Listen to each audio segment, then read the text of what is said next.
steak frites, an all-time classic. My history with the sauce is that I ran or opened a restaurant called Entrecote in the city of Melbourne a long time ago. What year would that be? 2014 maybe? No, 2013 even. So this is me remembering this recipe from then. I never got it written down, but it wasn't my recipe. It was just Jason, actually, a guy called Jason. Jason Jones owned it. I think Jason Jones was also the chef, like a different guy. Anyway, this is kind of his version of the recipe. An entrecote sauce comes from a restaurant called an Entrecote in Paris, but they do their sauce a bit differently. Their sauce is kind of split. This is more of an emulsion with the flavors of it. And personally, I think this version's better. Like split sauces kind of come and go in fashion. I don't know. I find split sauces can be good, but I don't know why. I just never really kind of loved split sauce in this one. So basically what we're gonna do is we've got some butter, some unsalted butter in there. It's a lot of butter in this recipe. We've got a couple of finely sliced shallots in there, not super finely, just sliced shallots. And we're gonna season that with a big pinch of salt, well, a medium-sized pinch of salt, and some nutmeg. Okay, and then we're gonna saute this down, no color, we just wanna get this nicely cooked. A bit of nutmeg in there. So I'm gonna turn that to like a medium-low heat now. And we'll cook it. And I think this sauce is delicious. It goes really well with fish, it goes really well with chicken as well. It's a very herbaceous sauce. That's an interesting word, Andrew, herbaceous. So we're gonna saute those down, then we're gonna turn the heat off, and we'll continue with the rest of it. We've got a lot of other flavors to go in here, which we can talk more about after, but you know, fresh herbs, anchovies, capers, and then like an egg yolk to bring it all together. But while we're waiting for that to do its thing, which is going to take about 5 or 6 minutes, I thought I'd show you how I break down a sirloin. I think it's a great piece of butchery to learn. If you're not super interested in how breaking down a sirloin works, then feel free to skip ahead to finish the sauce. Basically, I'm going to keep tossing that until it kind of goes all lovely and translucent. This is a very fancy piece of sirloin that is kind of crazy that I get access to this stuff and it's not lost on me, and it's very delicious and I'm very lucky. So this is a piece of Carrara Australian Wagyu marble score 6 to 7, and I'm sure long-time viewers of the channels and everything will know that there's a company here in Australia called Kilcoy Global Foods who I work for. So let's be clear, I work for these guys. They own this brand Carrara. And I'm very lucky that I get to have access to a lot of this stuff. So, but this doesn't matter that it's Wagyu or not, this applies to it all. Any sirloin you got. So, when doing a big piece of sirloin like this, you want to try and get as much of it's not blood, I think it's hemoglobin or something. It's basically protein and liquid. But we want to try and dry this up as much as we can. Makes it safer to use, also means the steak's going to last longer. And this is a really good way to get like better quality meat for cheaper. Buying meat like this is always going to be cheaper than buying pre-portioned meat. I'm going to do this. So if you're in the market for steak, then going to like a big wholesale butcher and buying a whole sirloin and then breaking it down yourself is a lot cheaper. And then you get all the trim too. So you can, make mince for burgers, like the smash burgers that we made last week, or I think that was last week. All the trim you can use to make like stir fries. Yeah, I think it's a good thing to do. If you're into cooking, you're into steak, save some money. Like I was saying, it doesn't have to be a fancy piece of Wagyu or anything, just any sirloin this will work really well with. But yeah, maybe you can use the money that you save to buy like a bit of a better quality piece of meat. So, sirloin has two ends. You have the end that would butt up to the ribeye, and the other end that would go onto the rump. Doesn't really matter, but there's a couple of There's a big piece here called the chain. We call the chain in the restaurant world or in the butcher world. I actually don't know if it's butchers. I can only speak for restaurateurs. Just keeping an eye on my shallots. They're going nicely. In the restaurant world, you take this off, all right? So because you're trying to make as beautiful piece of meat as possible, this whole thing off, right? Now you can absolutely leave that on and get a bit more bang for your buck. It's going to be a bit chewier. There's a little bit of sinew there, but there's nothing wrong with leaving that on. For the interest of this, we'll show you how to take it off. It's basically seam butchery. So you see there's a seam here. Just pull it with your fingers back, run your knife down it, and then you're just following the seam. Simple as that. So once you get to sort of the end, you can feel that the fat cap started there. Just cut straight down. Try and leave as much meat on there as possible. I've kind of probably cut off a little bit more than I should have, but that's okay. Sorry, need to see what I'm doing. So there goes the chain. There's going to be on this side, you can see in here, there's like a big piece of fat here. You can do the same thing. You can cut it through here, which I would absolutely do if I was a restaurant. But at home, I leave that on, and I think it helps when you're cooking. So the back end, we just need to tidy this up. Again, you can be as aggressive or as kind of economical as you want. All these bits of silver skin you do kind of want to get off. The silver skin, the stuff here that looks quite shiny, that isn't going to eat very well or render.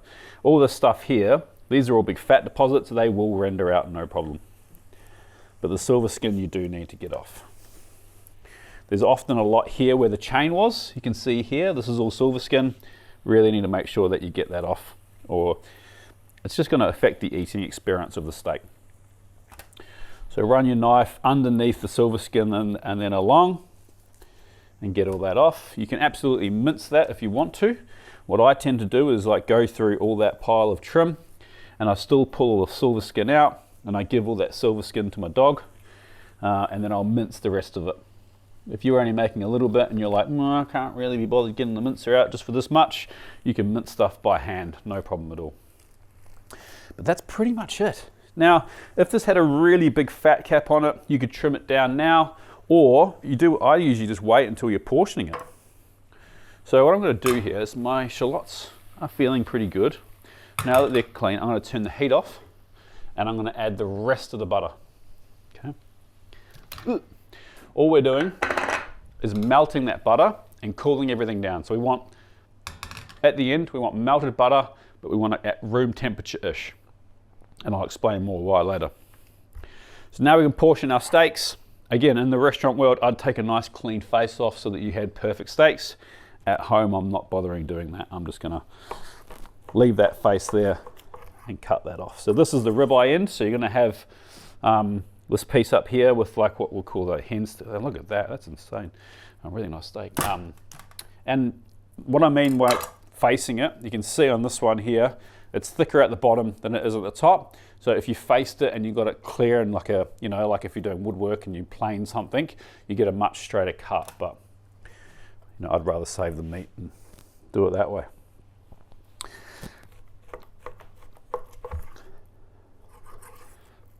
There you go.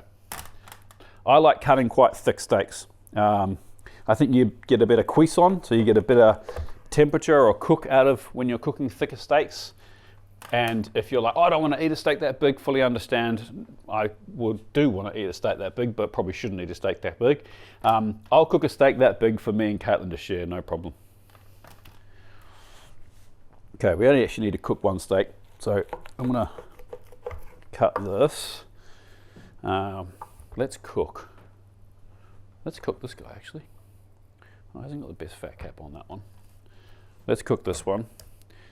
And then I'll put everything else to the side. I'm going to clean my board down and then we'll come back. So our butter's almost melted. And actually, let's just see what temperature that is. I reckon 40. Oh, I was way off, 55. We're going to keep moving that. We want that to come down in temperature a little bit because we don't really want to cook our yolks too much. But that's what we're looking for. The shallots are nice and translucent, the butter is melted, and now we just need it to kind of come down in temperature a little bit. Okay, so I've got a pan on to cook our steak, which we want to preheat. Whoa, that was an annoying noise. We want to preheat over a low heat. I think with like cast iron or carbon steel, whatever pans you're using, heating them up slowly helps if you have the time. So we're going to season our steak before we finish our sauce and leave it aside. Season it heavily with cooking salt or kosher salt. I'm not a fan of pepper on my steaks when I cook them, but if you like pepper on your steak, then you can put that on now as well. Make sure you get all the sides. Okay, leave that there. And then we'll start making our entrecote sauce. So like I was talking about at the start, it's basically an emulsion. And then instead of like, if you're making a mayonnaise emulsion, you'd use oil to bulk it out. We're going to use that delicious butter full of shallots. So we've got a jug here. In there, we've got the anchovies. We got capers, nice saltiness. Worcestershire sauce. The juice of a lemon. Oh, I've forgotten a knife.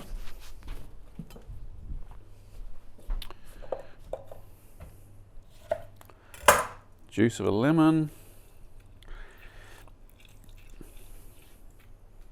Nice bit of acid. The mustard, so Dijon mustard. Also a really good emulsifier. And 1 egg yolk. Now, if you can probably use, oh, I need the yolk, not the white, that was close.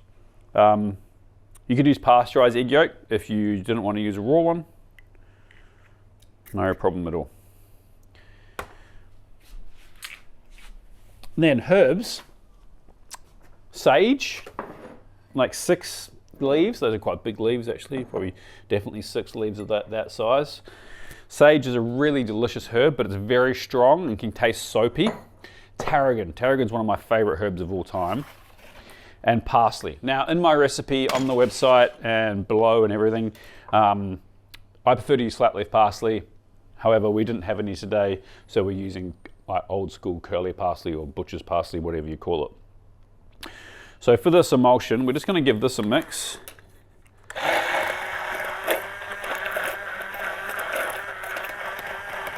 We're just trying to make sure to break up those anchovies.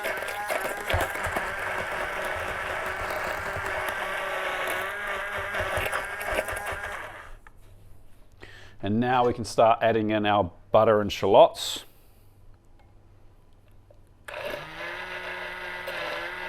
Just like any emulsion, do a little bit at a time. You can use the stick blender method where you kind of pour it all in and bring it up slowly. That works all right as well. But I like to do it this way because we do also need to get all these herbs blended in there, which I like to do like a little bit at a time.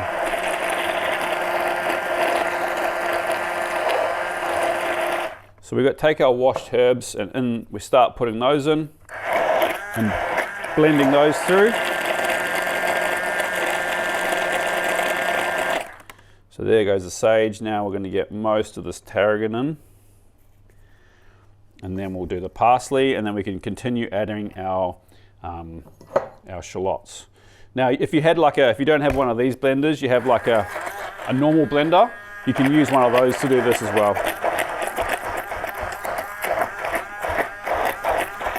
So you really want to make sure we're pureeing the herbs into like a nice green paste. And the reason we do those 2 herbs first is because they're the hardest to kind of break down. They're going to take the most amount of time. Okay, now we can get the parsley in, and there's quite a lot of parsley, so we'll do it in 2 goes.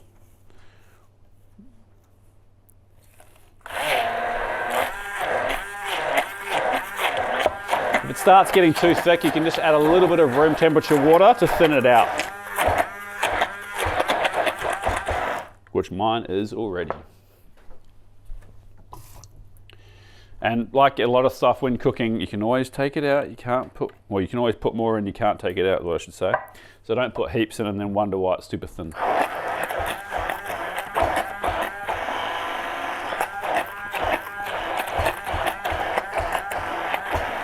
Okay, I'm gonna get a little bit more water in there.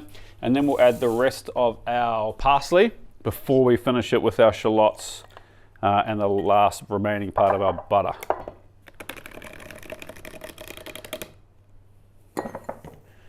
I actually think a stand blender is probably easier for this job, to be perfectly honest, but either works.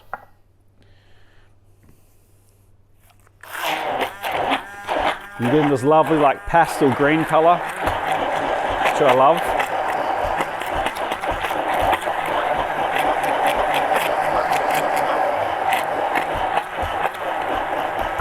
Okay, we don't have any salt in here yet, so we can start adding some salt. Now there is a few salty things in here, so don't go crazy.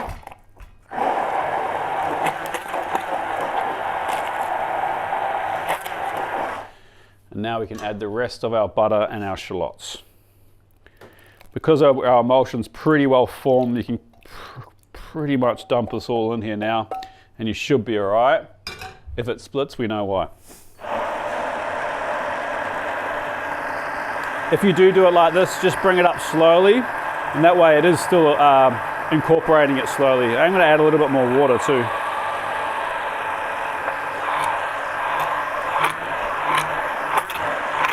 And this is one of those sauces that you always need to make heaps of because it's super delicious, and you'll end up dunking all your chips in it too.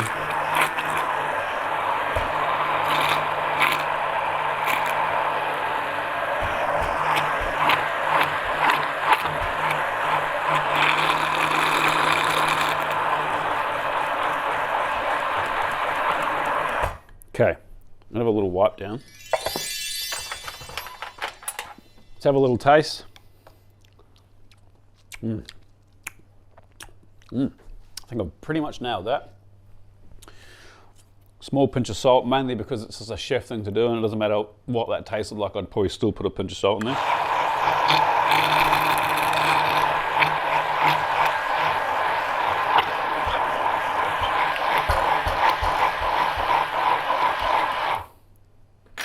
Done. I'm going to turn my pan up now so that's ready to go. Done. Done. Sound like Gordon Ramsay. All right, time to cook a steak. So our sauce is done. I got some chips almost ready. The last thing we do is cook the steak and then we'll let it rest. So that pan's nice and hot. Ooh, I've got something special for this steak. Special steak, it needs something special. We're going to cook this steak in bone marrow tallow because we fancy like that. But any high temperature oil, neutral flavored oil or tallow. I like to cook steaks in tallow. And that goes. And then it's just situation as usual. I'm going to cook a steak, flipping it every, I don't know, 35 to 40 seconds until we get a great crust on the outside and look for the internal temperature that you're looking for on your steak. I'm going to go rare today because, you know, French, they love their rare steaks. And that goes. Protein press on top. We'll keep cooking until it's done.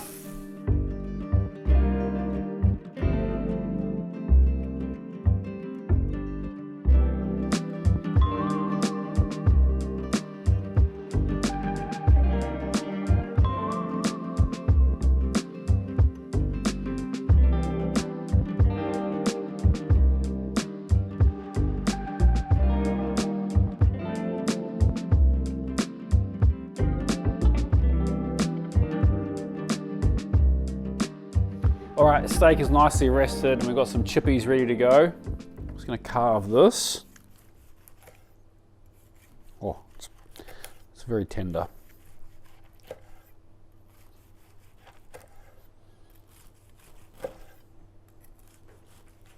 Lovely crust on it. I like to cut it at an angle because, you know, fancy. I think it kind of fans out better on the plate as well. How'd we go? Oh, it looks pretty good. So, general rule of thumb when plating steaks is that you want the fat cap on the inside of the plate, not the outside, so that the first thing that you bite is not a fat cap, it's a piece of lovely, beautifully cooked meat.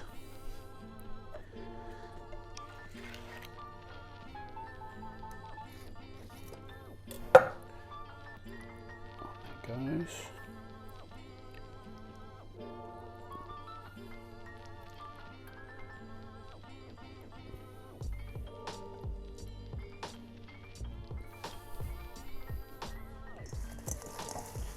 Chippies. These are my chips for the same recipe that is on the main channel at the moment. Will be linked below. Time to sauce. I think the trick is to get quite a decent amount because those chippies don't hate it either. And there you go. Steak with my version or a version of entrecote sauce. I'm gonna wipe my board and tuck in. Like a proud father. Best part of my job.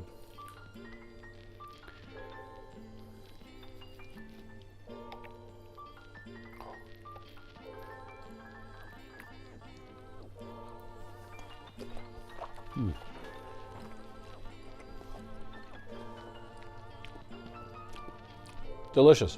Lovely and herby, salty, umami. What is not to like about that? Can't beat steak chips. Thanks for watching, legends. See you next week for another recipe. Peace.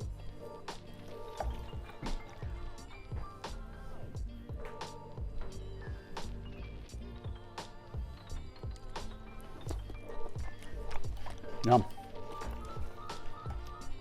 It's a very juicy steak.